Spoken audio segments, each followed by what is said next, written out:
Peace, love, and prosperity. Your favorite independent podcaster here, Willmatic TV, reminding you that everybody can't go, but everybody is welcome. The E.B.C.G is a non-discriminatory platform. Everything discussed, disseminated, divulged, and dissected are for the sole purposes of entertainment. Enjoy the show.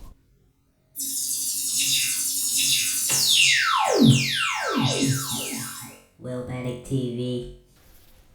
I'm not even gonna hold you, man. This is a tough one right here. This is a tough day on the job. This is one of those, you know what I'm saying? Yeah. This is gonna be one of those episodes where I feel like I should have used a sick day or something, fam. Ain't no days off when you got the number one independent podcast in the world. Everybody Can't Go podcast, also known as the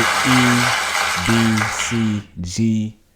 WILLMATIC TV. You already know what it is. I am your host. Appreciate you all for tuning in. And like I was just saying, I'm really sitting here struggling with how I want to even begin. I'm sitting here struggling. Yeah, me. 63 episodes in to the Everybody Can't Go podcast. My first episode was a classic. I mean, let's just call a spade here. What I'm saying is this. Everybody miss. We all miss. As a podcaster, if you play basketball, you might be 9 to 5 and then you might work at the bank, fam. Whatever it is that you do, we all have off days and we all miss. I feel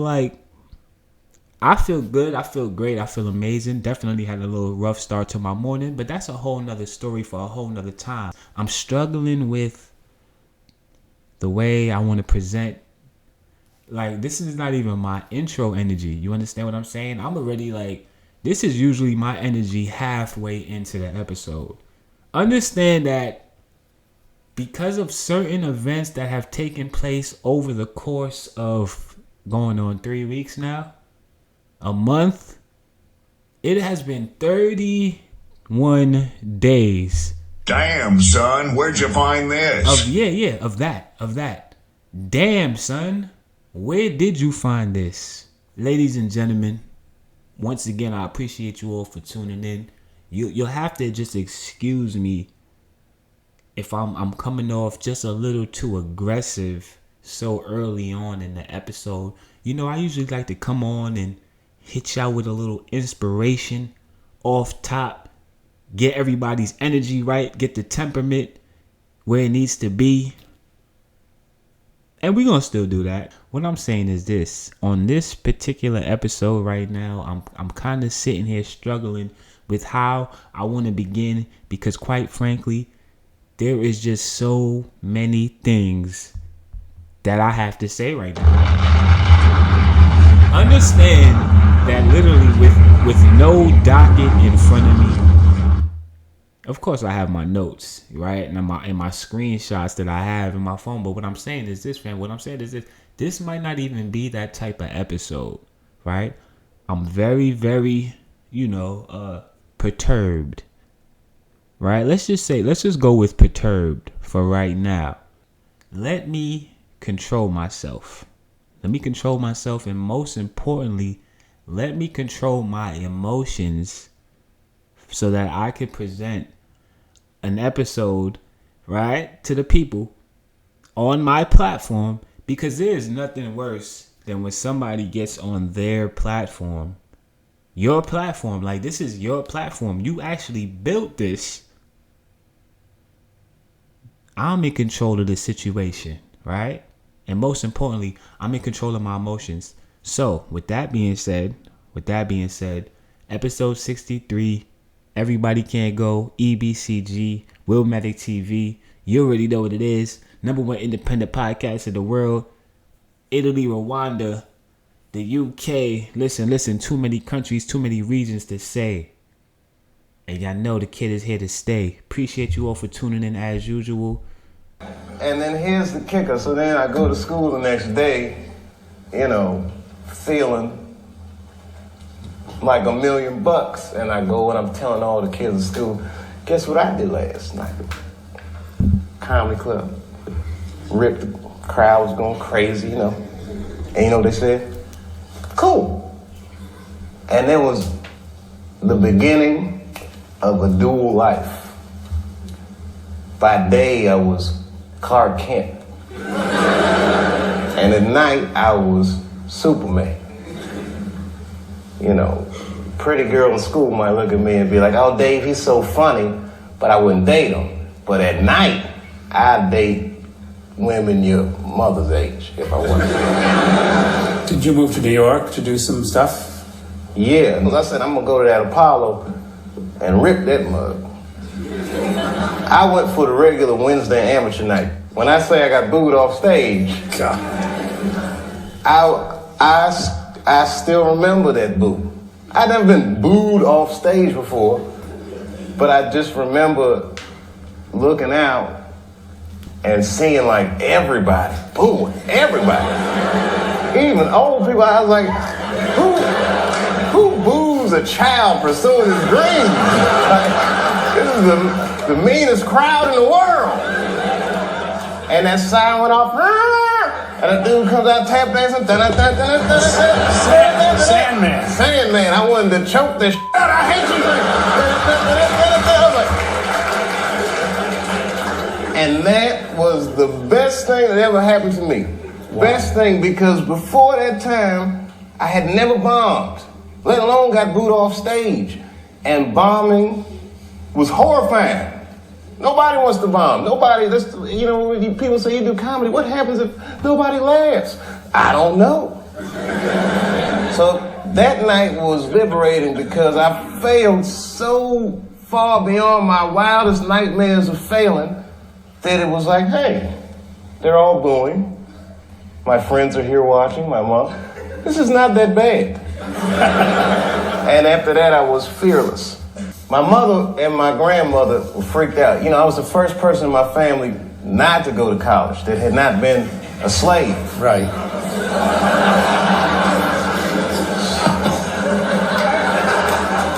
So I was really breaking from tradition. And I said, well, you're a teacher. I said, if I could make a teacher salary doing comedy, I think that's better than being a teacher. And he started laughing.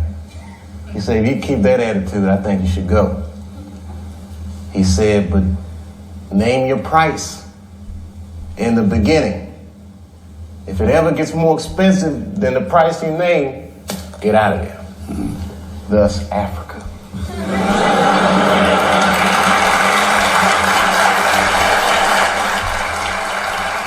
They say the rap game all fucked up. Numbers is down, the niggas act like bitches, so the girls grew nuts. Niggas capping to the camera too much. Go broke, get on a podcast and disrespect they mans come up. Y'all boys worse than dope gets cut. Cause niggas step on everything instead of stepping they priorities up. Your baby mama drive a Ford that she can't even afford, and now she gotta clean floors for them kids that you ignore. We living in a war where most women is wanting more than what the nigga that they typically end up with can afford. So niggas going broke buying bottles and renting foreigns, cause even if she ain't yours, she yours, inside there yours. They like Simba, drop some music, so I guess it's time. I've been acting and designing, bitch, I'm getting fly. I'm 2 steps ahead of you niggas who next in line. These laundromat ass rappers be sounding washed and dry. They say I need a song with so-and-so, I'm not surprised. But every time I send a verse, these niggas petrified. It's time to kill the rap game for a second time. I'm doing drive-bys in a Tesla, that's an electric slide. I look the devil dead in his eyes like I ain't scared to die, but damn sure ain't scared to go to war with a friend of mine. Pushing through sunset, lighting up with the top down. Barbershop convos, got who sit at the top now. The big 3 fucked up, Cole gave up his spot now. Can't say you top 5 if you scared to be hostile. I remember feeling your pain when you let Nas down, but you done let Boz down and Cos down. You done let the squad down. Can't say you the GOAT if you ain't popping it. We ain't trying to hear all them apologies. Dot told you niggas that he usually homeboys with who he rhyming with, but this is hip hop and you niggas should know what time it is. Shout out to Simba with that control freestyle. Yeah. I felt like, you know what? Keep it real short and sweet. Keep it real short and sweet with the music intro this week. Cause quite frankly, I'm a little music out right now. Yeah.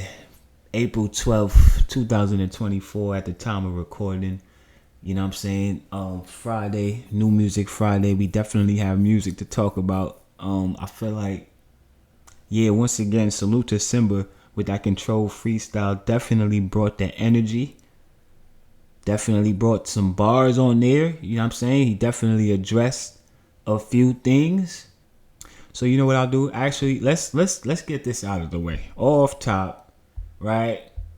Cause y'all know this is usually the part that I kind of dread as a podcaster, right? When we have to kind of get into our morbid bag.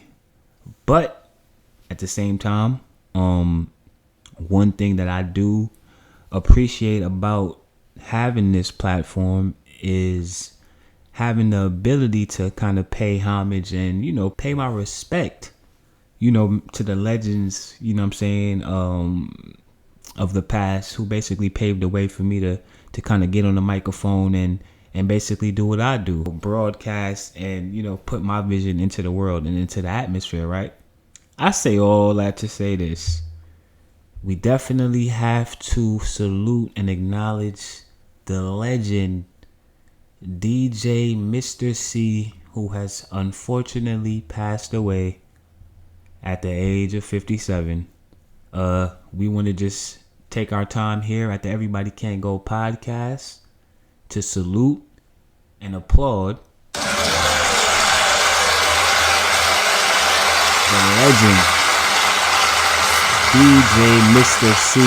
Obviously, you know, I mean, there's no need for me to do, you know what I'm saying? We all know, and pretty much if you're a fan of hip hop, I would hope and I would assume that you kind of, you know, done enough of your homework and done enough of your research. I'm very, very like I'm not sure why I'm slurring right now, fam. I do not consume alcohol, fam. Let me go ahead. Like I said, it's been a little rough start to my morning. I'm not even gonna hold you. I've been up all goddamn night, fam. Listen, fam. I stayed up all night last night. New Music Friday. I stayed up all night last night like you probably did. We all probably did. Ain't nobody get no sleep, fam. Mr. C, right? The legend Mr. C, obviously, you know, we just acknowledged and we just celebrated Hip Hop 50 last year. And yeah, I just feel like, you know, I feel like Mr. C is obviously one of the pillars and, you know, one of the pioneers when it comes to New York, you know, radio. You know, obviously he DJ'd for, who was it, Big Daddy Kane. Now listen, I'm not even gonna sit here and act like this is a little bit before my time. But however, I am a student of the game, right? And obviously, you know, the production that he did with the notorious E.B.C.G. Yeah, so once again, the cause of his passing is unknown at this time, but realistically, that's not important. What's important is that we, you know, basically salute and acknowledge, you know, Mr. C for all of his contributions and everything that he has contributed to this great genre that we all love called hip hop. So yeah, once again, rest in peace and salute to Mr. C. We also have to acknowledge, unfortunately, O.J. Simpson, who also recently passed away. O.J. Simpson dead at 76 after a battle with prostate cancer, right? Which I wasn't aware of, you know, those circumstances. Most people would say 76 is a full life, right? And obviously O.J. Simpson, I mean, I think it's safe to say that O.J. Simpson has had, you know, a handful of experiences while he was here. And, you know, O.J. Simpson probably has seen more than the average person has seen and has experienced. I mean, needless to say, And I don't even want to be that individual. I don't want to do that right now because I see all of you journalists, all of these media outlets, basically going out of their way to just, take little jabs. And they taking more jabs at OJ than J. Cole taking jabs at Kendrick Lamar, fam. Like journalists taking jabs, fam. Like the media, it's media beef right now. It's all type of tension and animosity in the goddamn atmosphere. We just had a goddamn solar eclipse, fam. Yeah. I'm not gonna sit here and act like I'm, this huge OJ sympathizer, because that I'm not. I don't even watch football, fam. So realistically, I'm not even necessarily, I'm aware of who OJ Simpson is, obviously, and the fact of the matter is he is a legend, right? He played the game of football, he was an actor, he was many things, obviously he has that one, kind of big blemish on his career and on his legacy, and I don't really feel like I need to state the obvious there. We kind of all know that, fam, ain't nobody gonna forget about the white Bronco driving at 20 miles per hour for 5 hours and shit, fam. They was chasing him for 2 days or something crazy, fam. He didn't go above 30 miles per hour, bro. Yeah. So obviously we all have that memory in our head and in our brains. I mean, it's kind of, you can't really avoid that. But at the same time, at this point, I do feel like, listen, the man was acquitted. He went through a trial. He went through the due process, and he was acquitted by a court of law. And at that point, I don't really feel the need to harp on anything that has, basically taken place prior to this man's passing. Then he actually did end up going back to prison, right? And I'm kind of foggy on all that. But see, now I'm doing what Fox News and all the rest of these other media outlets are doing, fam. I'm being irresponsible. And right now is not the time to go down and go through all of the dirty laundry of an individual who has passed away and transitioned on. So salute, rest in peace, rest in power, OJ Simpson. Once again, DJ Mr. C. Two legends. Gone but not forgotten. Rest in power. I'm just sitting here, man, and just to get back to, basically what I was saying at the top of the episode, man, just basically how I'm feeling. I mean, outside of my rough start to my day, do I need to get into that? Do we need to get into the fact that, so first of all, obviously I didn't get enough sleep. Let's start there, right? Because obviously it was New Music Friday, and it was a very, very, I don't know, man, the word on the street was that we was gonna get that Drake reply this Friday. Yeah. The word on the street. Man. There was a couple of guys in Canada, probably at a bar, tweeting or something. Listen, fam. Outside of my disappointment on a very, very lackluster, very, very underwhelming to say the least. And we are going to elaborate on this point and this topic a little later on in the episode, right? Because there is nothing worse.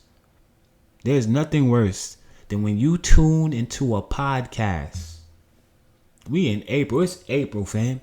You tune into a podcast every now and then. Yeah, we all have a bad episode. We might have been a little behind on the docket or whatever the case may be. You might have a little filler in there, a little bit more filler than Thriller, right? You might have had more filler than Thriller on your docket, whatever the case may be, fam.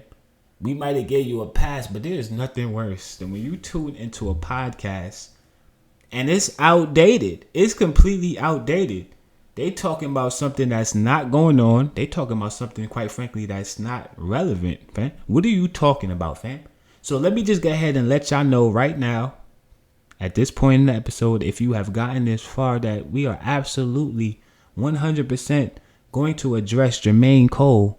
I'm calling you by your government name now, fam. Jermaine Cole. We're going to have a conversation about Jermaine a little bit later, fam.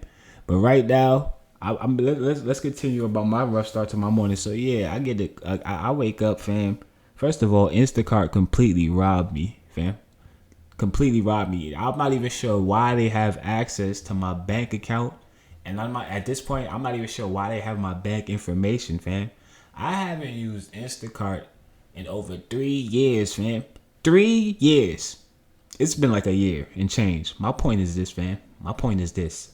I had no intentions on having eggs and cauliflower and milk brought to my front door at any point, at any time, this week, or next month, or next year for that matter. What I'm saying is this: there's no reason why over $100. Damn, son, where'd you find this? They robbed me of over $100, fam. Long story less long. Obviously, I call customer service. I get on the phone. Your man trying to hit me with the script. I'm like, fam, I don't really have time for the script right now, fam. There's a lot of things going on right now. I'm not really sure if you understand who you even speaking to, fam. I got the #1 independent podcast in the world, fam. Understand that right now, this is not the time for me to hear your little script and basically what they trained you to say on the phone, fam. Send me my bread and I need it done in a timely fashion, right? So after I get off the phone with him, after an hour and change of basically going back and forth and having that discussion, I go to the bank.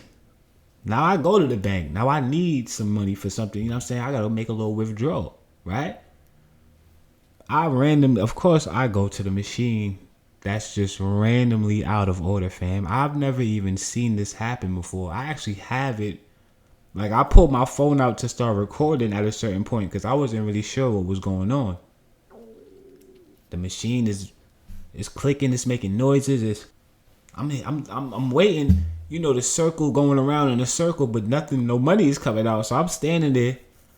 I'm like, let me just pull my phone out and start recording. You know what I'm saying? Listen, fam, it's 2024. It's a lot going on right now. The last thing I need is to be in the middle of a random, a heist or something going on in here, right? So I pull my phone out. Long story less long, the machine is out of order. I end up having to go in the bank, sitting down with the teller. It's a whole situation. She giving me an attitude. Her computer not working. The computer is as slow as the ATM machine is. I'm not sure what's going on, fam. So after I cursed them the hell out, I had to get out of there. You know what I'm saying? Before they call the cops and try to say I'm a terrorist threat or something crazy. Fast forward, and then that brings me to this episode. And I mean, listen, man, I couldn't be more excited, but at the same time underwhelmed to basically, you know, like I said, do we just get into the new music discussion now? Because listen, man, at this point, I mean, I stayed up for this. You stayed up for this. We didn't get a Drake response. But we did get a J. Cole apology.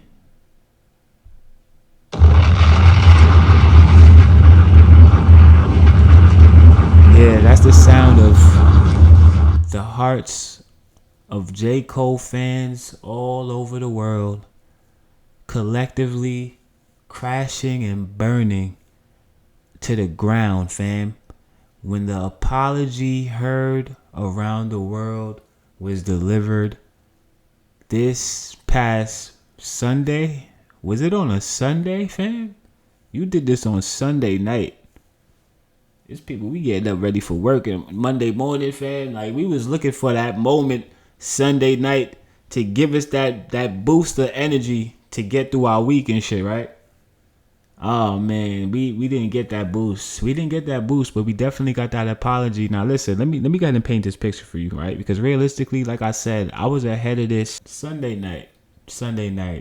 I literally spent that whole day editing episode 62, which is out now on all DSPs. Absolute masterpiece, if I may say so myself, right? And like I said, I've kind of realistically, I wasn't even going to really come in and record. I feel like I had no choice though, right?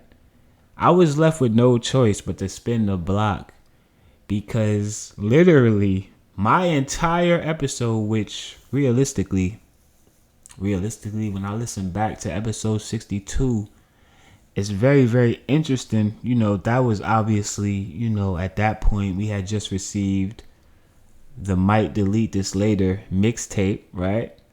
Which at that, you know, that kind of came out of nowhere, and that was kind of like, okay, Cole responded. And that was kind of where we was at on the last episode, and that was kind of my energy. But at the same time, if you listen to the episode, at certain points you would clearly hear that I'm, you know, kind of basically alluding to the fact that I didn't necessarily feel like J. Cole actually felt or believed a lot of the shit he was saying on the project. Now, at the same time, I didn't necessarily want an apology for the project or for the mixtape either, right? What I was simply saying is I just wasn't really sure basically, so basically, how do I even want to approach this? Jermaine Cole, J. Cole, Dreamville Festival, you know what I'm saying? This past weekend,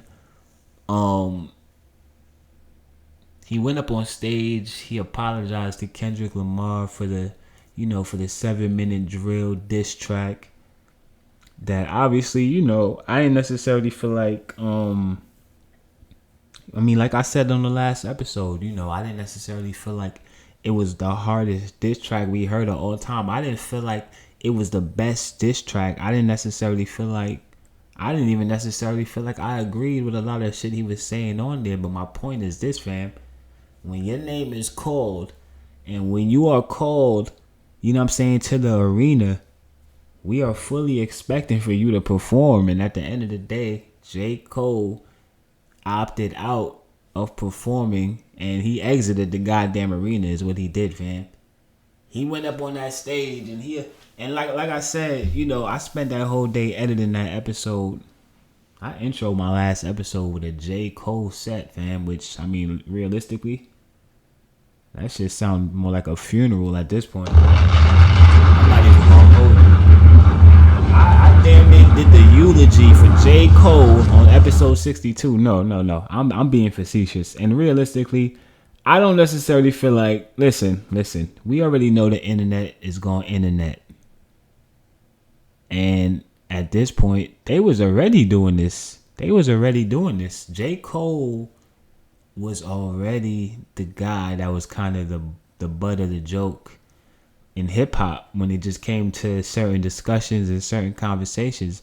Now, myself personally, I was never really on that. I never was really waving that flag of basically, you know, just all of the things that we were hearing before and that we're continuing to hear now, and we're probably never going to stop hearing now, because J. Cole absolutely, positively, 100% without a shadow of a doubt gave the internet all of the ammo they need to basically validate all of the things that were basically being said. Now, listen, we're not going to argue the talent. We can't argue the talent.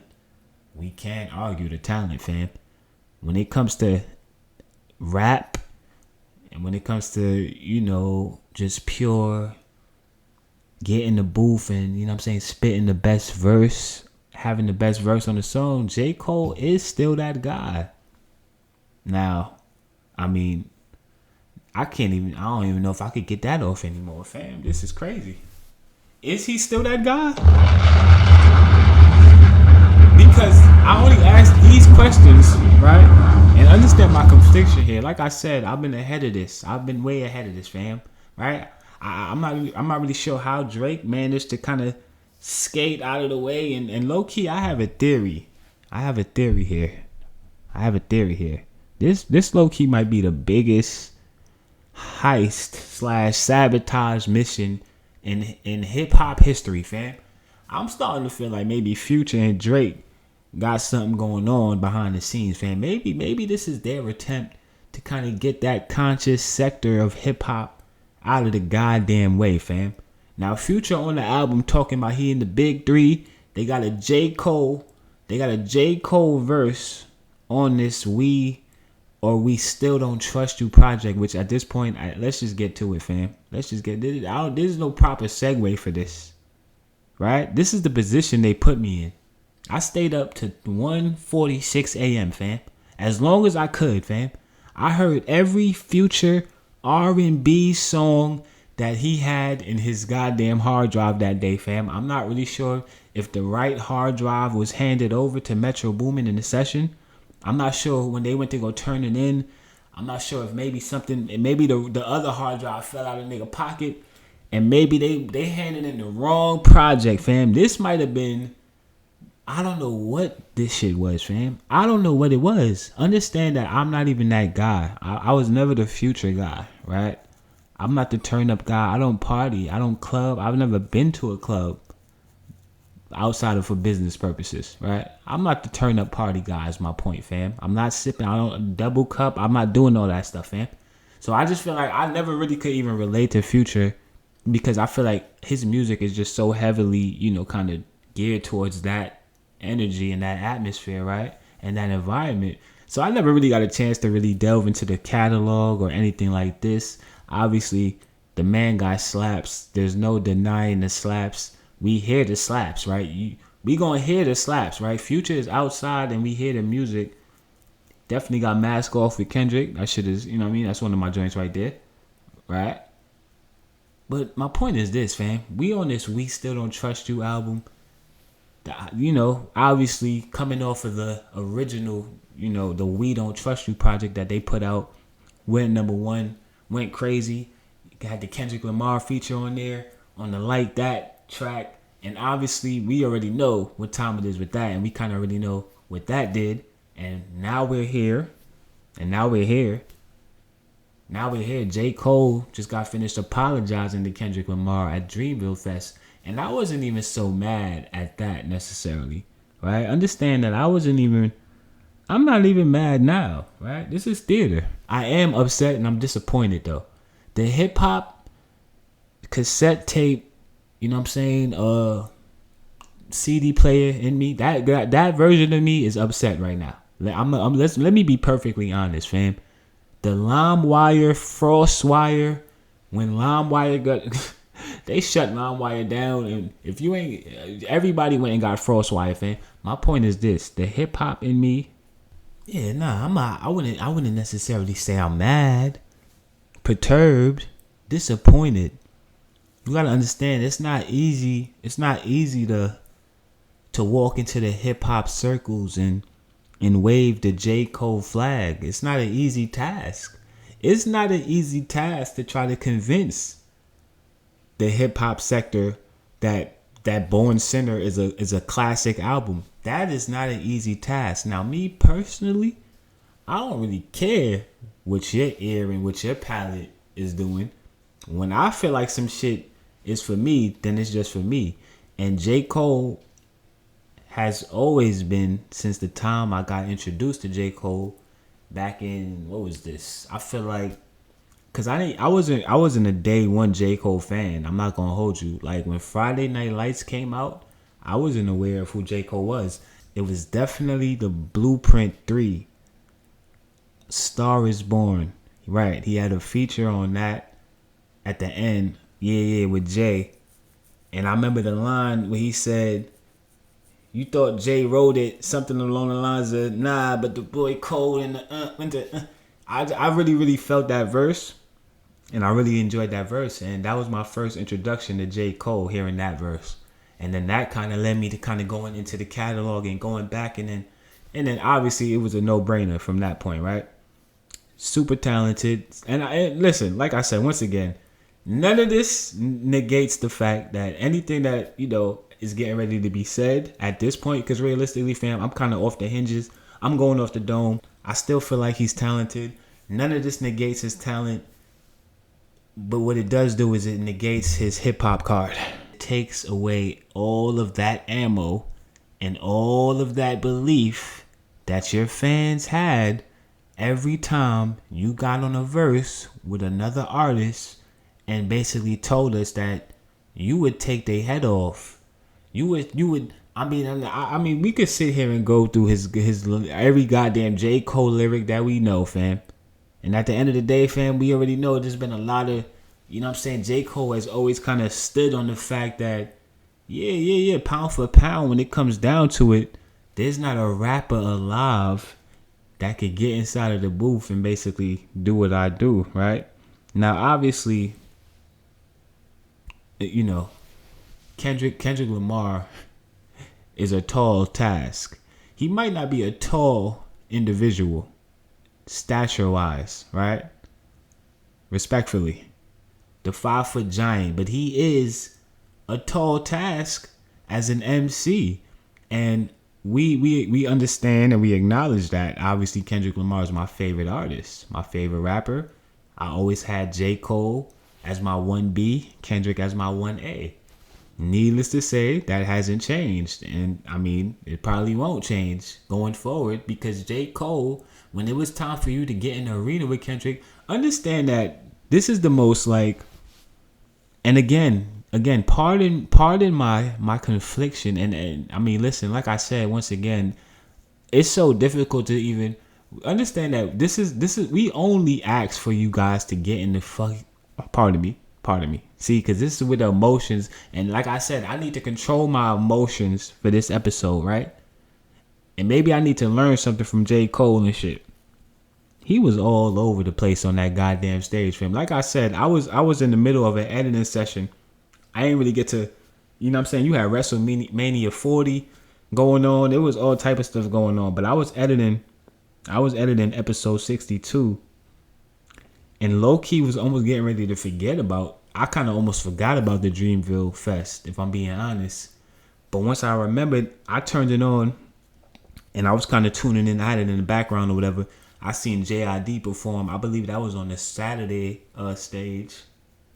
I seen Boz. I seen a couple of the people, you know, I feel like, did Nicki come out at some point? I feel like Nicki did perform as well. Right? He had some heavy hitters out there, man. Benny the Butcher. And the lineup was cool. The lineup was cool, and the show itself wasn't bad. Like I said, once again, I was tuned in and out. But man, once I actually started to like pay attention to what was going on, I locked in, man, as soon as J. Cole came on the stage, fam. I'm not even like, I called it on the money. I looked at him, I said, he's under pressure right now. I knew right away, fam. Now, I didn't expect for him to do and say, you know, what he did, right? I didn't think he was going to actually apologize in that moment on that grand stage that he basically, you know, your reputation basically built that stage, right? And all of the things that kind of you stood on is basically what's allowing you to stand on this stage right now, fam. So we not expecting for you to kind of basically bow out of something that wasn't even necessarily, you know what I'm saying, anything that was so detrimental, right? I mean, at least from the perspective of a hip hop fan, right? But from Cole's point of view, right? From his point of view, he felt like, listen, fam, this is not really good for me spiritually, right? He took it deep. He went spiritual. I mean, it was Sunday. He might have listened, fam. He might have woke up that morning. He might have went to church or something, fam. He might have heard a sermon. He might have got inspired, fam. We don't know. Cole has obviously always been, you know, the individual to kind of have foresight, and, you know, it's all throughout his music, and we completely get it. But you know what else is all throughout his music? Those goddamn shots and those goddamn bars and all of that Muhammad Ali, and it's all there. It's all there. You proclaiming to be the best MC is also there, right? So there's a confliction there, right? He was on the stage dispatching security, fam. Once he started doing that, and no, you know what really, really showed me, this is when I knew things was getting ready to go left, right? I looked at his energy. I'm like, damn, something. He clearly been thinking about this, man. I said it. And I mean, clearly what he said was, you know what I'm saying, he couldn't even sleep, fam. He was losing sleep over the thought that the very, very guy, the very individual that we've been asking you to do a goddamn project with, right? We've only been saying we want to see you two guys not going at each other, but collaborating to put out music together, right? And we still haven't gotten that to this day. I'm pretty sure that if we do get that now, it's not gonna really hit the same. They low-key ruined it. Damn, son, where'd you find this? Basically the big moment and what it could have been with this whole back and forth bullshit, fam. J. Cole, you didn't need to get up and put out a mixtape to prove to your fans or to anybody for that matter that you were that guy. We already assumed and we already knew or assumed. See, I don't even know how to address it anymore. We knew and assumed that you were that guy. You know what I'm saying? And obviously things got foggy because, and realistically, we have to address the elephant in the room, and that's Kendrick Lamar, right? And once again, I don't feel like, it's so unfortunate because, like I said, I feel like I heard a couple of takes. I heard a couple of takes where people were saying this too, and I definitely do agree. Nadeska, rap life review over there on Apple. Shout out to Ebro Low. You know what I'm saying? Yeah, I feel like if this was somebody else, we would have probably seen a different response and a different energy, right? The fact that it was Kendrick Lamar and the relationship that Cole and Kendrick had, they done all of those damn videos done hit the timeline at this point, fam. All of the old clips are resurfacing of Kendrick and Cole early days. They were really, really kind of, they were friends, right? These two individuals actually had a friendship, a relationship. We're not really sure how things transpired and, you know, how things played out over the years behind the scenes and what led up to this moment as far as behind the scenes, right? But clearly J. Cole, he clearly didn't feel like he was on the right side of things. And I mean, you weren't, fam. We didn't want the Drake J. Cole collab. Nobody was asking for that. And realistically, if you go back to episode 43 for all the dogs, or for all the blogs, pardon me, for all the dogs getting buried, for all the blogs, pardon me, I basically was reviewing that album, that project when it came out at the time, for all the dogs by Drake. And then the whole first person shooter thing, I kind of was, you know, it did strike me as I wasn't really sure why. It was a little confusing. There was a little head scratcher there, right? But I mean, listen, man. Once Kendrick come back outside and he make it clear that, fam, I just Melly Mel if I have to. Fuck rap, crash out, 2 T's, I'm burning tattoos. I'm like, alright, say that then. Say that then. If it's up, then it's just up then, fam. And I mean, I'm not thinking that J. Cole is gonna. We know that he's capable of basically keeping up with anybody, right? I'm all over the goddamn place. I'm all over the place. At this point, J. Cole's name and his reputation is getting dragged through the mud. Now, what I will say is this. That was my hip hop response, right? And me, just for the sake of me wanting to see a back and forth. And realistically, like I said, I kind of have been like, this is like my big moment, low key. As far as, it doesn't get any bigger than this for me musically, right? These are literally the 2 premier artists who have been featured on my playlist for the past 10, if not 15 years, fam. And it's by a landslide. So what I'm saying is, it's not really something that I anticipated as far as, you know, them going at each other. But I was excited. I'm not going to hold you. Like I said, it was a win-win for me personally, right?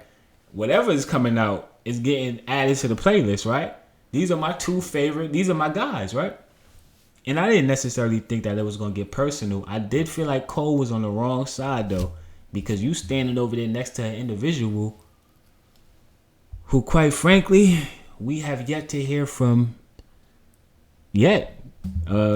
We still have yet to hear from Aubrey Graham. Yeah, I got to start calling these 2 light-skinned niggas by their government name, fam. Right? For this episode, fam, respectfully to J. Cole, who I will shoot some bail whenever I get a chance to, fam. Listen, like I said, I ain't even really want to come on this shit and do anything. I didn't want to do anything today because I've been ahead of this, right? Go back 3 episodes ago. Pause. I will shoot J. Cole some bail just for the simple fact that J. Cole has absolutely been exceptional, right? And I do feel like it's just kind of crazy to like we can't just throw this individual completely, you know what I'm saying, to the critics and to the wolves, you know what I'm saying, of just basically Twitter and all of the people that just basically are looking to drag somebody through the goddamn mud, fam.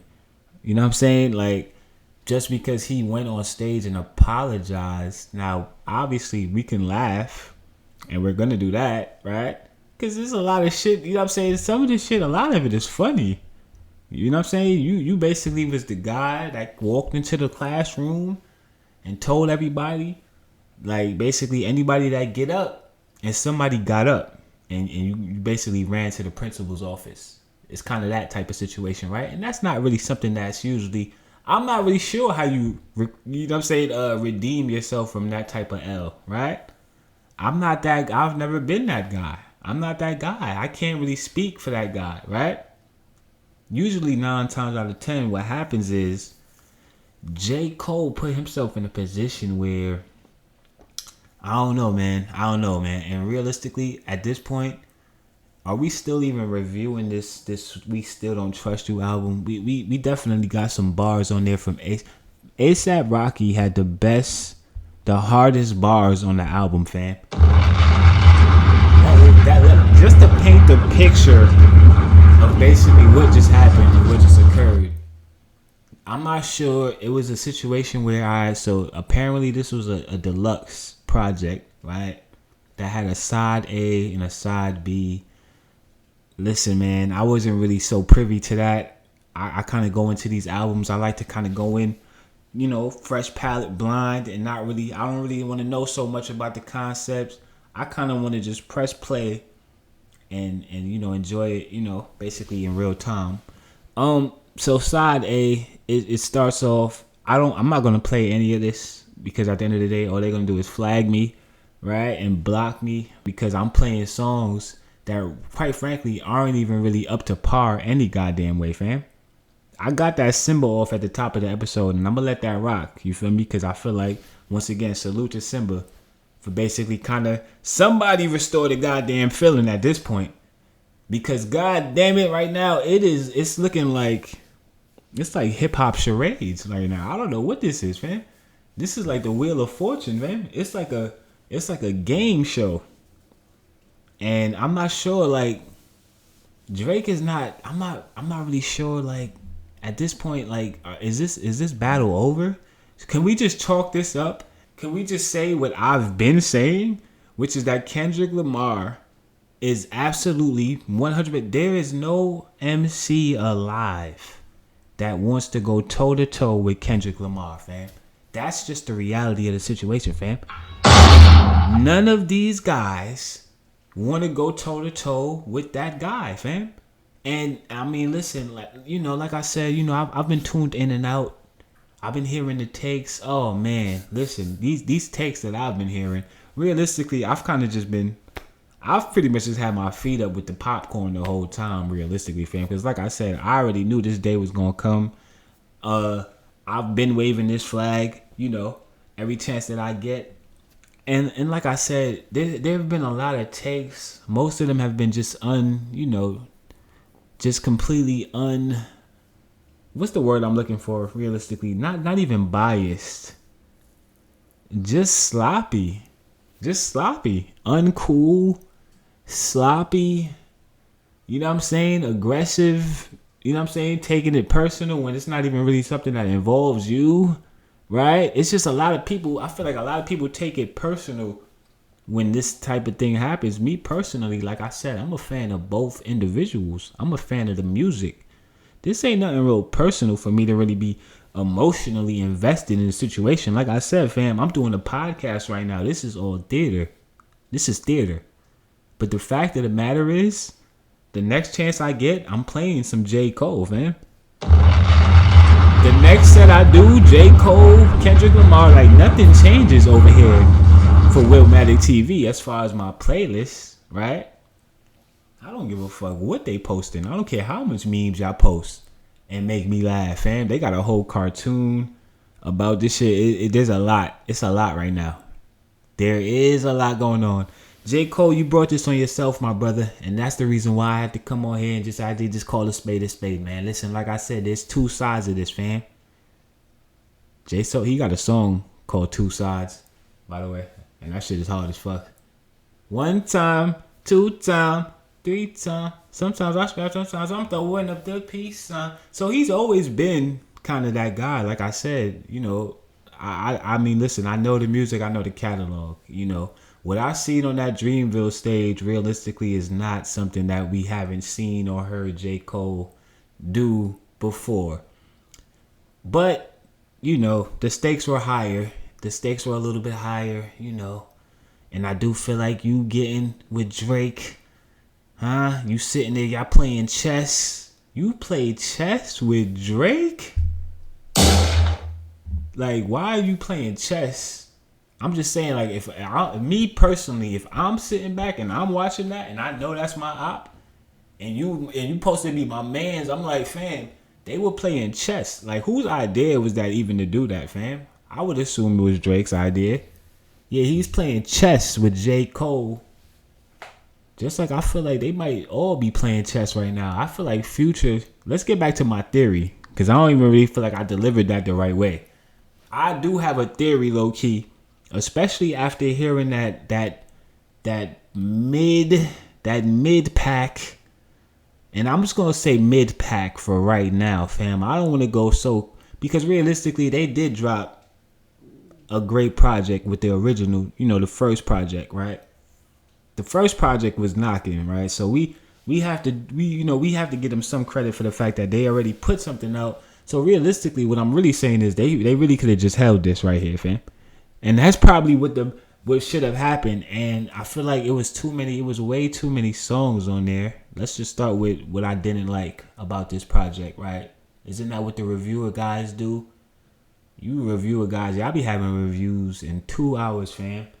I went to sleep in disgust, fam. I rolled over twice. Like, I couldn't get away from my phone fast enough, fam. I was so disgusted. Like, turn this shit off. They was like, we gonna start with the fact that too many songs, way too many songs. You got 28 goddamn songs on a project, fam. Let me go to the album real quick. Hold on, man. Because I don't want to just be talking out of my, you know what I mean? I don't want to just be talking just to talk and all that, coming on a platform and, you know what I'm saying, basically, you know what I'm saying, giving y'all a dud and shit. And like I said, there's no reason for me to even be in the studio right now. I'm hungry. I'm I'm fatigued. I'm looking at Uber right now. They got a couple of specials on here for the kid that I'm very, very interested in, right? So what I'm saying is this. I'm slurring at this point. I'm losing my patience. I want to get this review out because, like I said, I have to keep my foot on y'all necks. And I see what's going on out here, man. We still don't trust you, fam. This is the album review. This is the goddamn album review. The album was not it, bro. It wasn't it. It's not what we was expecting. It's not what I was expecting, right? Coming off of the hype of the last project, I just felt like what I felt like was missing with this one was a lack of features. It was a lackluster performance from Future, right? As far as melodically, but then there was also just a lack of features on there, so where you can kind of put different, you know what I'm saying, people in between Future. You kind of need to dilute Future. I'm not really the Future guy, like I said at the top of I'm not really that guy. So for me personally, yeah, a little Future to me is like cayenne pepper, right? You sprinkle a little bit of that in there, you know what I'm saying, for the meal to kind of hit. But realistically, fam, if you put a whole goddamn scoop of cayenne pepper, right, you probably gonna choke, pause, but you're probably not gonna ingest that meal the right way. This album was not digestible, fam. It was way too much cayenne pepper. It was too much Future, too much singing, too much R&B, too much. It's every song sounded like at a certain point I went to sleep, for real is what I did. I had to wake back up and rewind it like 5 tracks because I wasn't sure if I was still on the same song, fam. Every song was sounding like it was the same song at a certain point, and I was just sitting there like, fam, are we really sitting here? I'm thinking to myself, Drake response is getting ready to come, so I'm like, they definitely about to go ante up. They got A$AP Rocky, salute. They went and got A$AP, you know, and you know what's the name of that track right there? I added that one to the playlist. Streets Made Me a King. I believe that's the one that is. Right? I got 2 songs off of a 28 song project. I'm not really sure what you rate that. Not for me. I probably won't give it a revisit. Maybe the side B. I feel like there's like 2 on there that I kind of ain't really give it a full. Cause like I said, I started to go to I kind of rolled over and went to sleep. Once I realized that A$AP Rocky was probably gonna be delivering the hardest verse on the album, and then we don't even address the elephant in the room. The elephant in the goddamn studio, fam. J. Cole, Jermaine Cole. I'm not really sure whose decision it was to put this verse, this very, very mediocre J. Cole verse, and this could be one of his worst verses of all time, okay? And now at a certain point, we have to just kind of call a spade here, fam. And we have to just ask the real question. And now this is when I have to kind of get serious now. Hold on. And let me take a swig of water for this, because this take actually just hit me in real time, right? I'm going to get this off, though. Pardon me. It's starting to feel like there is actually somebody is trying to destroy J. Cole. Now,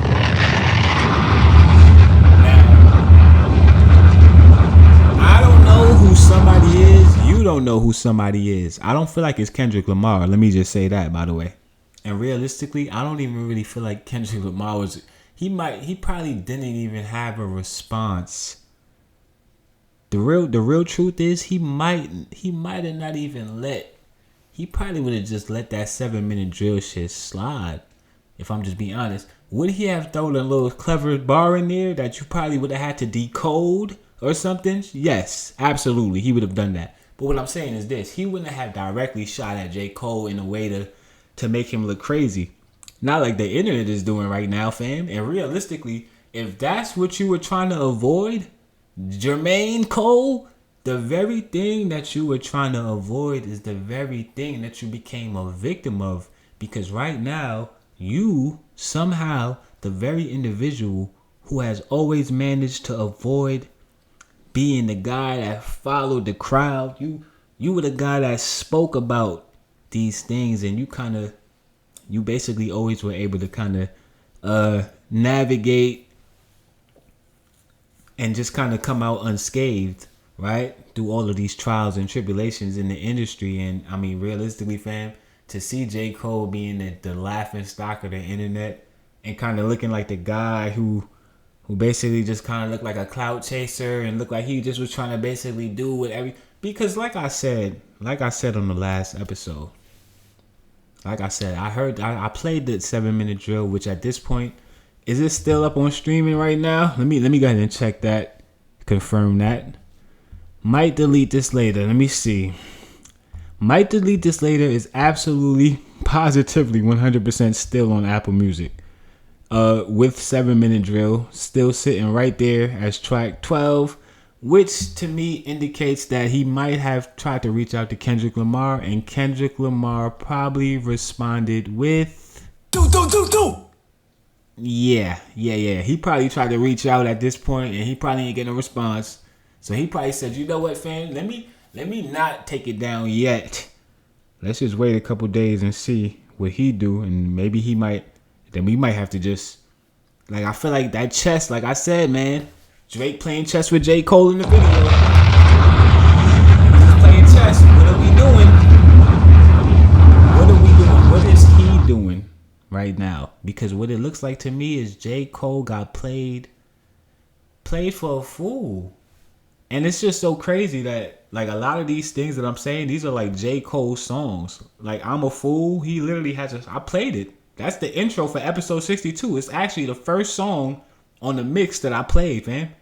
I'm a Fool, fam. Go back and listen to J. Cole, I'm a Fool, and the lyrics in I'm a Fool, and basically how he literally breaks down like a scientist. He breaks these situations down and basically how to avoid them, and just basically, his way of kind of painting these pictures and, contrasting the good, the bad, the ugly, and you know, kind of how he makes choices and how he has to navigate through the.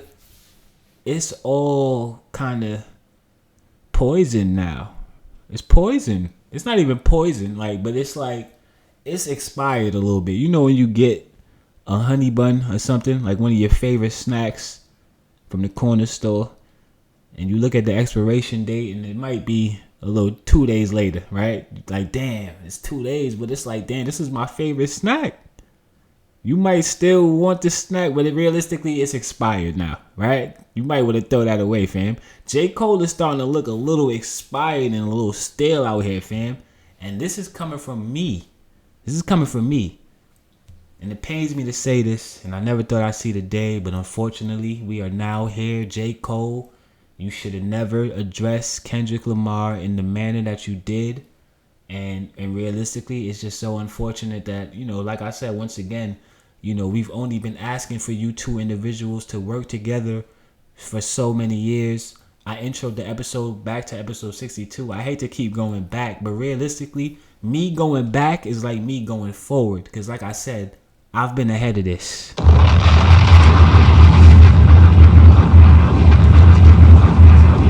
still talking about doing trivia. Fucking movie night. What we doing next? What's the next theme for your episode, fam? Huh? I think I know it already, which is crazy, fam. If I already know, let's go back to episode 62, and let's go back to the fact that I introed that episode with an interview and a snippet of an interview with J. Cole sitting down with Angie Martinez, where Angie basically asked him the question that we've all been asking, which is why aren't you and Kendrick Lamar getting in the studio to give us this goddamn project, fam? And he did a lot of, you know, he made a couple of references to, you know what I'm saying? He kind of basically danced around it, fam. Until Angela eventually just backed him into the corner and said, fam, what are we doing? What are we doing? Where's the album? And why haven't, you know, you guys given us this album? And if you're not going to give us the album, where did this all come from? Like, she made sure she got she asked all of the right questions, right? Which is, you know, what she usually does. Angie Martinez, legend, salute. Another staple in hip hop, you know what I'm saying? East Coast radio, absolutely, 100%. Yeah. I digress. And I'm just saying, like, you going on Dreamville and you sitting there telling us that you love Kendrick Lamar as an artist, and fam, we kind of all came to that consensus years ago. What we're trying to figure out, J. Cole, is why now all of a sudden you getting ready to drop the Fall Off. You talking about you ready to retire, but then you saying you want 2 more summers. Which one is it, fam? You said the Fall Off is gonna sound like Hov dropping Reasonable Doubt last. I sure hope so. Because there is nobody who's going to be tuned into this album with their ears more locked in than me, fam. This is a make or break album for J. Cole for me. I'm not saying that his music isn't still going to hit, like as far as the classics and his, like, you know what I'm saying, basically what he's already created. What I'm saying is this, fam. Ain't no more checking for I don't care about no documentary after this, fam. Like, I don't want to see you in the studio sitting there talking and what are y'all talking about? What are y'all talking about? When somebody has smoke for you, right? You ain't get in the studio and you wasn't talking about nothing, fam. And when you got in there, you was talking cap. And that was my biggest issue with that whole shit, bro. Like, let me just keep it all the way 100 now. Like, real shit, though. Like, I heard 7 Minute Drill, fam, and I'm never going to come on here and I'm never going to be like, yo, this shit is trash. I just feel like that's not creative. That's corny. That's low-hanging fruit. I hate all of you podcasters that do it. All of you weak, you know what I'm saying, lack of creativity. Y'all posting clips and y'all just basically sitting here trying to bash some shit when realistically, fam, you need to be working on a docket and a better production team, you know what I'm saying, to get a better script or something going on over. Your shit ain't even really up to par, right? How you critiquing somebody else? And that's another thing I want to say. A lot of you niggas is talking about J. Cole, and I hear a lot of takes about how J. Cole is soft and J. Cole is weak. Oh, he pussy because he ain't want. Realistically, fam, stop it. A lot of you niggas ain't knocked nobody out in your life. I done seen a couple of y'all get dragged, right? So it's just like, fam, let's slow the takes down just a tad bit. Let's turn the stove down just a tad bit, fam. Some of y'all can't fight, fam. And you never want to fight. So why are you so quick to jump out and call somebody else? You understand what I'm saying? The man didn't get beat up, fam. He got embarrassed pretty bad. But he didn't get beat up. He didn't get... This ain't like we've seen more despicable acts in hip hop, haven't we? Africa Bambaataa. I'm just saying, like, and I don't want to be that guy right now, but let's just not act like this is the most despicable, deplorable thing that we've ever seen. J. Cole went on the stage and apologized to his friend. He should have called him, and he should have texted him. And even if and maybe he didn't respond to the text or the call. But don't go on stage to publicly do this because you trying to get ahead of some shit that you feel like you already did the sucker shit, my nigga. You know what I'm saying? And if your energy was really on some like, yo, bro, whatever, just... He said he was going to take it on the chin, fam. You going to take it on the chin. Hey, no diddy. And I'm not even trying to even be on that bandwagon, right? But, yeah, listen, I digress. Don't take it on the chin. But if that was really your energy, and if that's really how you felt, my nigga, then why even address it at all? You should have just sat back and had your chin out. And that was basically, like, there was so many ways that this could have been handled to avoid just basically being in this position right now. Kendrick comes out of this looking like a brand new, you know what I'm saying, shiny Mercedes-Benz. I mean, he comes out of this unscathed. Drake, I mean, I feel like at this point, we kind of bend the rules. I feel like Drake, realistically, is actually the individual who basically, he let his fans down. They saying J. Cole let his, what they said? They said a lot, man. It's too many takes to figure. I can't remember all of the, they said he let Nas down again. Simba said he let Kaz and Boz down, which is, I'm not gonna hold you, that was yeah. They gonna bar him up now. Yeah. All of the rappers that feel like they really could go, they gonna go at you now because you've been in position. You know what I'm saying? It's kind of like, and then it's a little hate there too, right? Where it's like, damn, this nigga he's selling more than me. This is the guy that I can't feed my family. I can't get the family vacation I need and shit, and I'm out rapping this nigga. I mean, I don't necessarily know about out rapping, but I mean, you know what I'm saying? Obviously certain artists are more willing to go back and forth than others. I'm gonna put a hard pause on just that whole J. Cole shit, right? I'm not really done with it, but quite frankly, at this point, I'm disgusted. I don't really want to speak about it right now any further. We'll close with that. Obviously, we don't need to beat a dead horse here. He apologized. The man apologized. What's done is done. As far as that, the big three situation and conversation, you know what I'm saying? Obviously, they done put a couple of other people there, and I done seen all type of big threes. You got big threes. I seen a big three with Ice Spice and Kendrick and somebody. Like, they just going crazy right now. Right now, we need to probably just retire the whole big three theory, fam. It's like the Big Bang theory or some shit. Like, this shit is not, the big three is no longer a thing. The big three is no longer a thing. And it really hurts to say that, but unfortunately, that is the reality of the situation. You know what I'm saying? Based on what this could have been and where this could have went, it's still the big three on my playlist. But what I'm saying is the big three moment in hip hop is no longer a thing. And we have to thank J. Cole for that. Thanks, J. Cole. Now it's up to Drake. Yeah. Now it's up to that guy. The same guy who just dropped 2 albums in December, right? To end off 2023. That same guy who put out For All the Dogs, and everybody was like, yo, fam, this is some bullshit. Get this shit the fuck off of my headphones. I don't want to hear this shit.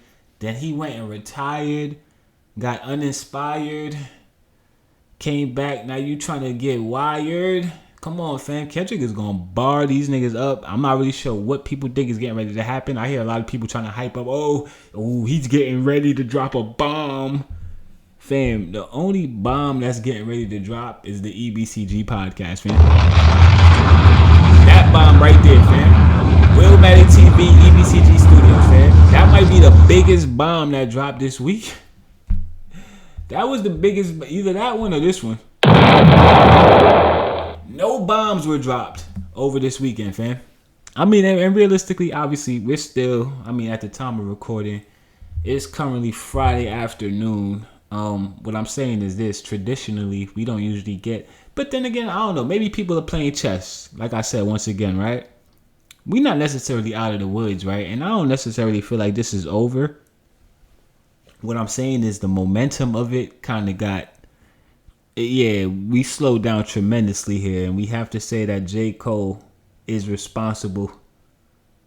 And I'm also just upset at the fact that I have a lot of gripes on this episode. Like I said, I told y'all, fam, coming into this shit, I wasn't really sure what I was going to say, where I was going to go. We already an hour, 20 minutes in. We ain't really speak about, listen, hold on, time out. We going to put a timeout on J. Cole. Like I said, we got other shit to talk about, fam.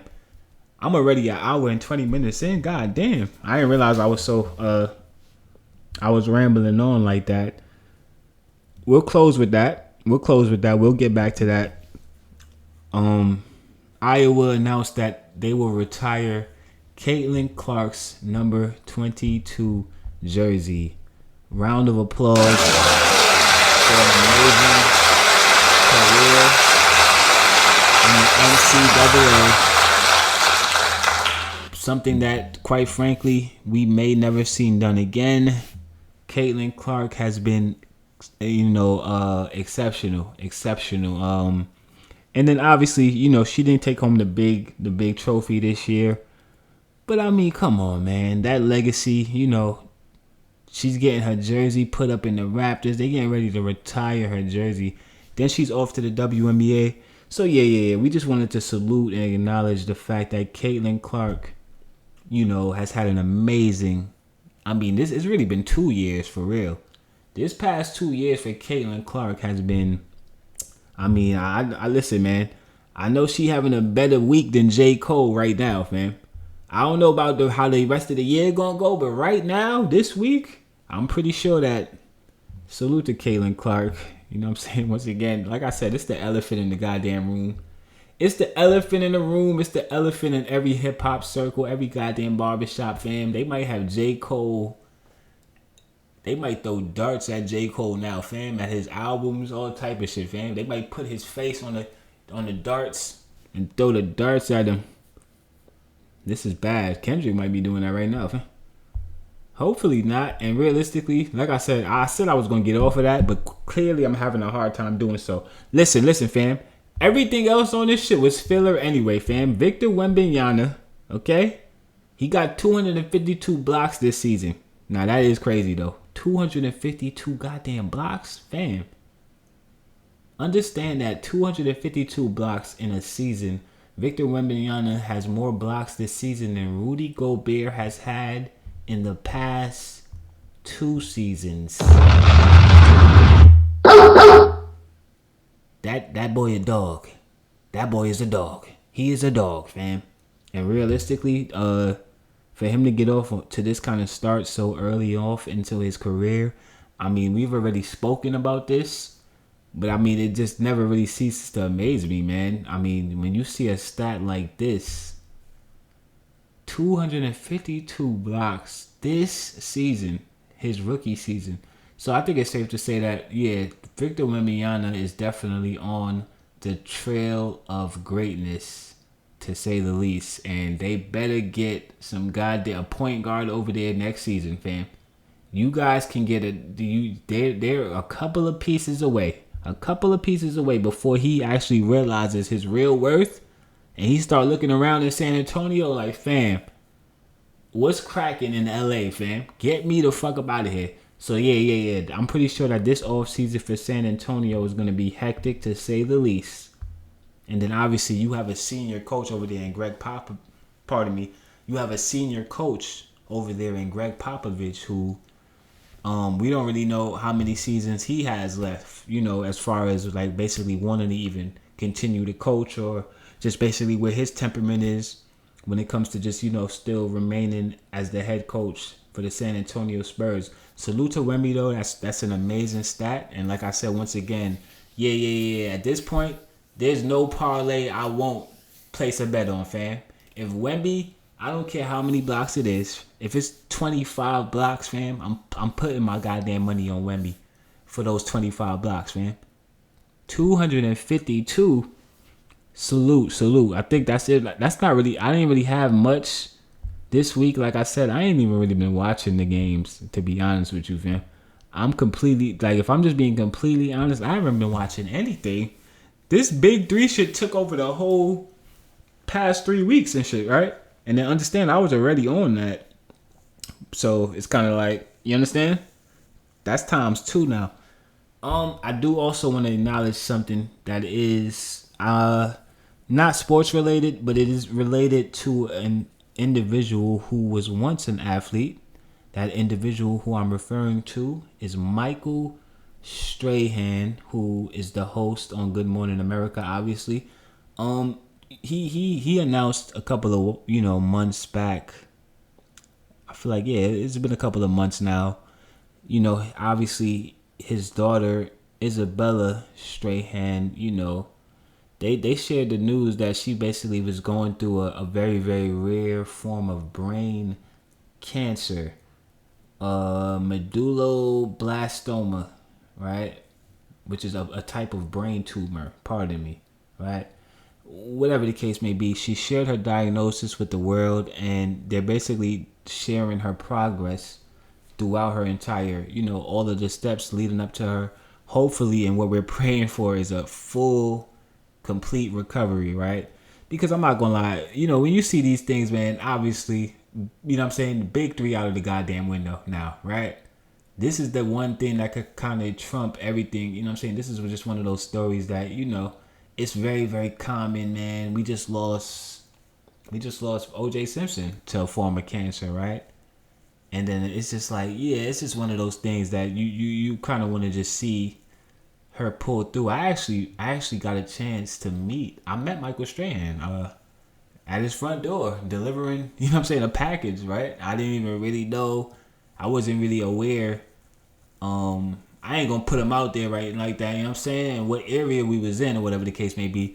Long story less long, I actually did get to basically let him know that I was praying for him, and we did actually got to have that moment, right? So with that being said, I'm definitely hoping for a speedy recovery. I see that they're sharing some news here that sounds like it's positive news, right?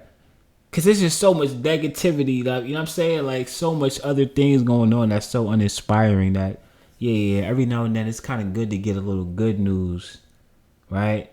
And what they're revealing is that on Wednesday, she will be done with her chemotherapy in May after her. Well, no, this was on Wednesday. They announced that she will be done with chemotherapy in May after her treatments were reduced. So that to me sounds like we're on the road to a full recovery. So Isabella Strahan, I couldn't be happier. Salute. Prayers, obviously, and much success to her and obviously the family on that journey. Definitely had to just acknowledge that. I feel like as far as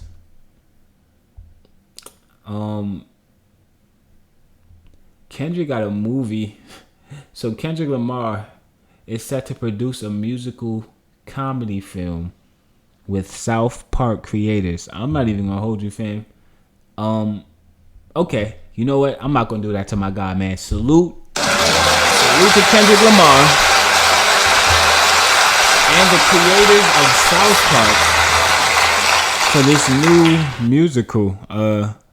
That basically, let me pull this up real quick because I do have to read this, right? Because like I said, Kendrick Lamar he's my favorite artist, right? So it's kind of like, yeah. I'm very, very happy when I see these headlines of basically, you know what I'm saying, him kind of breaking down different doors. And now I see he's going the film route. I am scratching my head a little bit as far as like this particular project, right? So I'm sitting here, I'm on Variety. I'm on Variety.com right now. And South Park co-creators Trey Parker and Matt Stone are teaming up with Kendrick Lamar and Dave Free on a new live action comedy that will hit theaters just in time for our nation's birthday. So this is sounding more like a play. Interesting, right? Considering the fact that Mr. Morale and the Big Steppers, basically that was kind of the theme of that whole album, right? Throughout the whole entire album, there was a very thematic, atmosphere, and it was kind of like a play. Like you were basically experiencing a play. And then even when you look at the tour and kind of how he approached going on tour and how he did the shows, so maybe that was a lead up to this. Like maybe that was the bridge into this. That was kind of his way of like bridging this gap. I don't necessarily know. I would just have to wait and see. I'm going to salute him, though, for making this move, because this is a major move. Big money move. Big PG land. You know what I'm saying? Let's get this brand out here now. Because it's not TDE no more, fam. Yeah. Y'all already know me for being over there, and we already did what we had to do over there, but now we over here, right? And now we over here, and we doing what we want to do, quite frankly. Like, we taking shots at niggas on Future album, fam. You understand? Then we go link up with the South Park creators to go put out. Yeah, so I didn't actually read the outline. I do have a couple of questions in regards to like, so basically from what I'm seeing here, right? They're talking about 2025, but Paramount Pictures are the distributors for this project. It faces some stiff competition. Universal is scheduled to release Jurassic World 4 on July 2nd. Interesting. And Warner Brothers and DC are planning to debut. So is this actually going to hit the theaters? I'm thinking, like, I thought it was going to be like a play. Okay, Superman a few days later on July 11th. So they dropping this shit right in the mix of Marvel's universe and shit, fam. They got 10 Marvel movies dropping in July. They might want to push that back, fam. Nigga, drop that album, fam. And that's kind of where I'm at right now. Fuck all this, fam. Realistically, I'm not even going to do this right now. That's 2025 talk. We on episode 63 right now. Like, we don't really need to look that far into the future, realistically, fam. Kendrick, salute. But realistically, my guy, we going to need another doop or something real soon, fam. Because the streets is talking. J. Cole ain't talking, but the streets is talking, man. J. Cole apologizing. The streets is talking. Drake is quiet. And every time I throw a shot at Cole, I'm going to make sure I got a shot for Drake too, nigga. Because realistically, this all is because of you. And it's all because of you. Who that's a song. Who is that? Neo. Facts. I forgot about that right there. That's my shit. I might add that to the playlist real quick. I don't know, man. Pardon me. I'm having a moment. Like I said, I had a long morning and shit. You know what I'm saying? So now I'm kind of starting to mellow. I'm starting to kind of like find my inner peace and shit throughout the episode. That happens. You know what I'm saying? Listen, man. Check this out. We don't trust you. We still don't trust you. I still don't think the album is, I feel like they basically gave Drake the perfect runway at this point to kind of, now he can really pop some shit now. You see what y'all did? Now y'all really gave him, and realistically, I'm not sure. Is this like a pump fake? I don't know what's going on anymore. You got ASAP on there talking, taking shots, and he basically, what did he say? He said, he said something along the lines of, you heard your last shit dropped and it kind of came and it went, and I hit it first kind of thing, and I'm not sure if he was referencing. Listen, fam, at this point, my nigga, like, I don't really even feel it, I'm not sure who he was talking about, so let me not even say what I was getting ready to say, right? Like, you can't still be referring to Rihanna as the girl that I hit it first. Like, is that still a thing? Like, aren't y'all past that at this point with 2 kids and like one on the way or something? They got twins. What they got going on over here, fam? ASAP Rocky and Rihanna got a whole goddamn family. This is a family, right? I don't really feel the need to get on no track to address no other man. You know what I'm saying? Especially a man who can't even address another man when another man is addressing him. You talking to my shorty? We know exactly how to address that situation. And it's not going to be on no goddamn Metro Boomin Future mediocre, you know what I'm saying, lackluster effort, bro. There was no need for ASAP on there throwing shots at Drake. I wasn't mad at it just for the simple fact that at this point y'all got me riled up. Now I kind of want the violence, fam. Yeah. Y'all kind of got me. I'm getting pump faked. I'm getting my emotions is getting played with, fam. I don't know which side to be on anymore. Kendrick, my guy. Cole, my guy. Then y'all start beefing. Now y'all got me arguing with Cole fans. Like, I'm not a Cole fan. I'm arguing with Cole fans. I'm putting out snippets of shit. It's a lot going on, fam. It's a lot going on. And quite frankly, if you don't, you know what I'm saying, you gotta move with the punches, fam, or you gonna get knocked out of this shit, fam. And this podcast shit is not for everybody, fam. Motherfuckers taking, you know what I'm saying, niggas is disappearing and shit. They don't even want to pod when shit is up. They not even podding. Like, what are we doing, fam?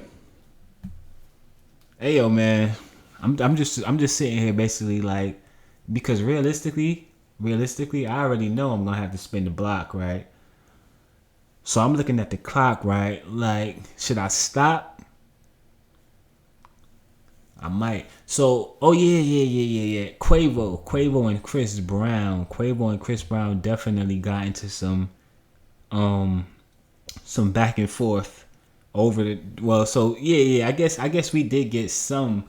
We got a little energy this weekend. I forgot about that completely. Quavo and Chris Brown. Now, this is the thing. I'm not 100%. See, I'm not so invested in this particular, you know what I'm saying, situation. This kerfuffle, this scuffle, I'm not really sure where this all started. I am aware of the fact that Chris Brown and rest in peace Takeoff, but the Migos, you know what I'm saying, I do remember hearing, you know, certain situations a couple of years back involving Chris Brown and the Migos, right? So clearly there's always been some tension there. What I'm saying is this. I mean, it's safe to assume that this is over, right? I don't even feel like we need to really speculate that crazy for this, right? I'm pretty sure we all kind of know. And I mean, if we didn't know, I'm pretty sure that Chris Brown made it clear. And if he didn't make it clear, then Quavo, he had a response that made it clear. He came on that. I'm not sure. Like, did he drop this shit at 5 a.m.? Did he drop this at 5 a.m. in the goddamn morning, fam? I was so disgusted with what I thought I was gonna get that I had no idea that this was even happening, right? I had no idea. So apparently Chris Brown put out a deluxe for his project titled 1111. He re-released it as a deluxe, right? It's basically some trick that they do to get the streams to go up more or to get more streams to add on to the. They all playing chess right now. Everybody playing chess right now. You feel me? But it's only one of them that got the checkmate. Do. Enough said. But Quavo and Chris Brown, yeah, they going back and forth. And quite frankly, I don't really care. I don't. I'm waiting for the Kendrick response to Cole or the Drake response to Kendrick at this point. Let's just keep it on that. If you think I'm about to get invested in Chris Brown versus Quavo after I just got a J. Cole Might Delete This Later project that he completely took back. Well, he didn't take back the whole project. So I can still play the Ari track. You know what I'm saying? I can still play a couple of the Pie and the other joint Sticks and Stones and the... Maybe not Sticks and Stones anymore. He was talking on there too. He was talking on that whole project. Realistically, let me get some water.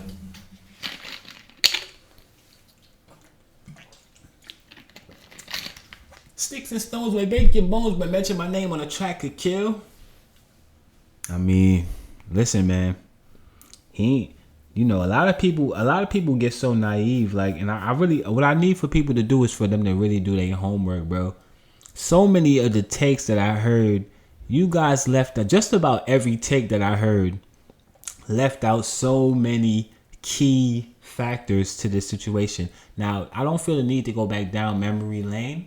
Like I said, I've already been ahead of this 2 or 3 episodes ago, if not 15. Okay? Now, you can go back to my last episode and my last episode before that, and you could catch up to those. And I'll give you a little bit more of the history lesson there, right? I don't really feel the need to do that at this point. But a lot of you guys need to really do your homework when you're speaking about certain things. You know what I'm saying? A lot of y'all got a lot of energy to talk about stuff. And realistically, like, and this should be so crazy. Like, then it's like people be acting like they can't relate to some shit. Like, people be acting like they've never been in some compromising situations and shit. Like you've never been the butt of the joke and shit. Like, you've never been the guy that people basically question and your character wasn't in question and you wasn't clicking up with. Come on, man. A lot of y'all people is worse than J. Cole, bro, when it comes to this whole situation, right? Trying to drag somebody through the mud, fam. You probably over there faking like, and realistically, everybody can't go podcast. Listen. At this point, what is getting ready to happen next? I don't know. Quavo and Chris Brown pack it up, man. The big boys is outside right now, fam. Right now, ain't nobody looking for no Quavo, Chris Brown rap beef in 2024. I see what they try to do though. They said shit, nigga. I mean, it's really Kendrick. I mean, listen, man. Listen, this is what happens, man. This is what happens when Kendrick Lamar comes outside. Pandemanium. And you cannot deny the fact. Like, everybody's so quick to talk about Drake and how Drake is the biggest artist in the world and he's the biggest artist. Oh my God, look at the numbers. He doesn't impact the culture, bro. The way that Kendrick Lamar does. It's just that simple. That's my trump card every time. Like, I mean, you can't talk to me about Drake because realistically, fam, like I said, on what planet? Think about what just happened. Kendrick Lamar dropped a verse. We got Lotto beefing with, I think, Glorilla. You got girls beefing too, fam. I don't really get into the catty. Because realistically, fam, that's like, you leave that up to the Shade Room and them other blogs for that, right? This is the E.B.C.G podcast. But I'm very well aware of Glorilla and JT. Not Lotto. Salute to Lotto. I feel like Lotto is out here. I think she might have just put out a project. Chloe Bailey just released some visuals. Salute to Chloe Bailey. Salute to all of the artists out here putting out music, putting out visuals, working, collabing. And because like I said, I've been completely consumed by this whole Big 3 situation, this whole debacle. And I know a lot of other people have as well. And I do feel like, unfortunately, there are other artists who are going to kind of suffer for that because, you know what I'm saying, they don't get enough attention because they're getting overshadowed, basically, right? We spoke about that on the last episode as well. We spoke about Joyner Lucas. That might have been the last episode, 2 episodes ago. Anyway, my point is this. We spoke about Joyner Lucas putting out his project, Not Right Now. And, you know, my point for that was basically this wasn't the right time. You probably shouldn't have put this out right now, right? Which is the name of your project, right? You got Big Sean who came out. He put out a big single, right? And I still feel like it's a good, that might go for the rest of the summer, right? But unfortunately, listen, man, the Kendrick Lamar effect. There's no denying it. And what I was getting ready to say, the point I was getting ready to make, is that if he can do this with a verse, and Drake can drop 2 albums, not 1, 2 albums, in 1 month. He dropped For All the Dogs in November or in October, and then he dropped Scary Hours in like December or something crazy, fam. Like A$AP Rocky, ASAP Rocky said it on the album. And this might have been the hardest bar on the whole goddamn album, which is crazy. Fam, them shits came and they went. They came and they went. You put out 2 projects that came and went. And you guys are trying to convince me that that same individual is capable of writing something just so catastrophic that what, fam? That what? Y'all so fixated on that Meek Mill. Oh, I see what's going on. Because y'all think, because what he did to Meek Mill and Meek Mill with the... Meek Mill ain't no Kendrick Lamar, fam. Are you out of your mind? You think that's the argument for this? What he did to Meek Mill, and he's so battle tested because he put out back to back. Fam. Pusha T, he still got a response. First of all, we still ain't get a response for Push. So realistically, whatever he doing right now, you might need to address that man before you address anybody else, fam. You ain't even address that man, but you trying to address the boogeyman. Fam, you out here looking like Robin and less Batman. I tried to do something there. Listen. At this point, I'm getting ready to cut this goddamn shit off. Like I said, we not going to put all of our eggs in one basket again. I'm going to learn from my mistakes. I'm still ahead of y'all. I'm up on the scoreboard. Kendrick is up and I'm up, fam. This is the Everybody Can't Go show. Y'all already know what it is until the next time, till the next rhyme. At some point, I'll be back at some time. Everybody Can't Go, Willmatic TV. Peace, love, and prosperity. One done. Where is Terrence Williams?